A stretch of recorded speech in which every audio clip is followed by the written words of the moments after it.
Olá a todos, eu sou o professor Chico e hoje vamos discutir um dos pontos mais importantes do início da dinâmica, que é a segunda lei de Newton.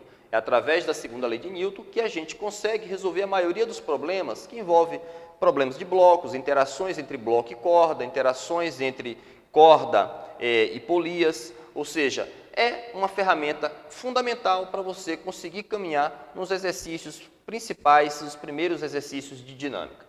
Observe bem a ilustração. Olha, suponha que eu tenho um corpo de massa conhecida e eu aplico a esse corpo uma força. Para Newton, o resultado dessa ação, o resultado dessa força ser aplicada a esse corpo, é provocar nesse corpo uma aceleração.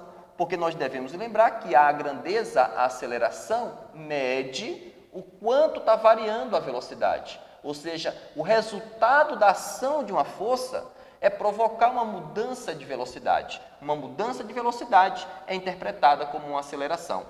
E quanto que vale essa aceleração produzida mediante a ação dessa força? Olha, quanto maior a força aplicada, mais eu vou alterar a velocidade.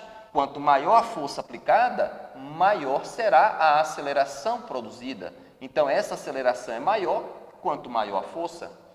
Porém, quanto maior for a massa do corpo, significa que maior é a sua inércia.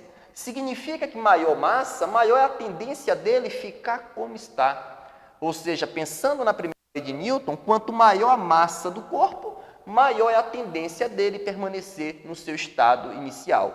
Isso significa que quanto maior a massa do corpo, menor é a aceleração produzida. Ou seja, quanto maior a massa do corpo, mais ele resiste em alterar sua velocidade. Isso significa que a aceleração é inversamente proporcional à massa.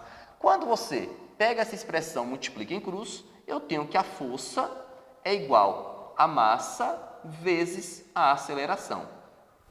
Para a gente terminar a interpretação da segunda lei, eu preciso saber exatamente que força é essa que entra nessa expressão.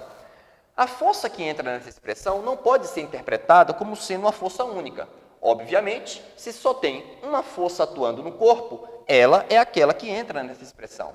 Mas se eu tenho mais de uma força atuando no corpo, por exemplo, imagina que eu tenho um objeto e tem duas forças atuando, força 1, força 2. Quem é a força que vai gerar a aceleração? Aí eu afirmo para vocês com toda a precisão que a força que gera a aceleração é a força resultante. Mas o que é força resultante?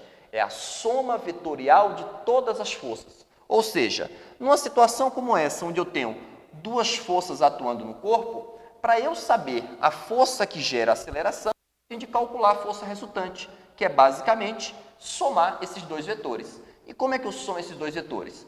Regra do paralelogramo. Na extremidade de F1 coloco F2, na extremidade de F2 projeto F1. A força resultante é aquela que sai da origem e vai até as extremidades. Esse vetor aqui é a força resultante, que representa a soma dos vetores F1 e F2. Então, crianças, a força que entra nessa expressão é a chamada força resultante.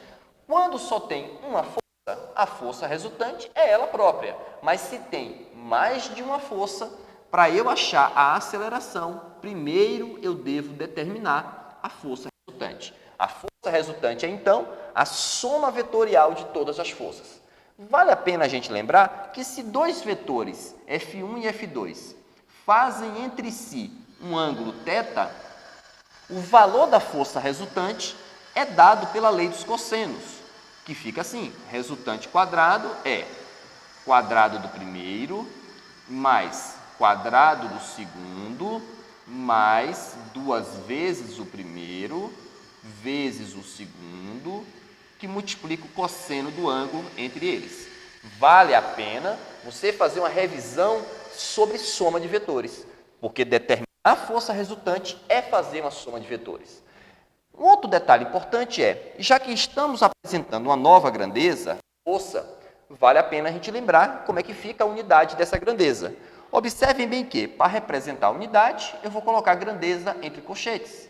A unidade de força é a unidade de massa, massa entre colchetes, vezes a unidade de aceleração, aceleração entre colchetes.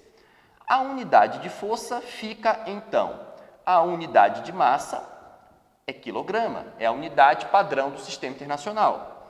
A unidade de aceleração, metro por segundo ao quadrado.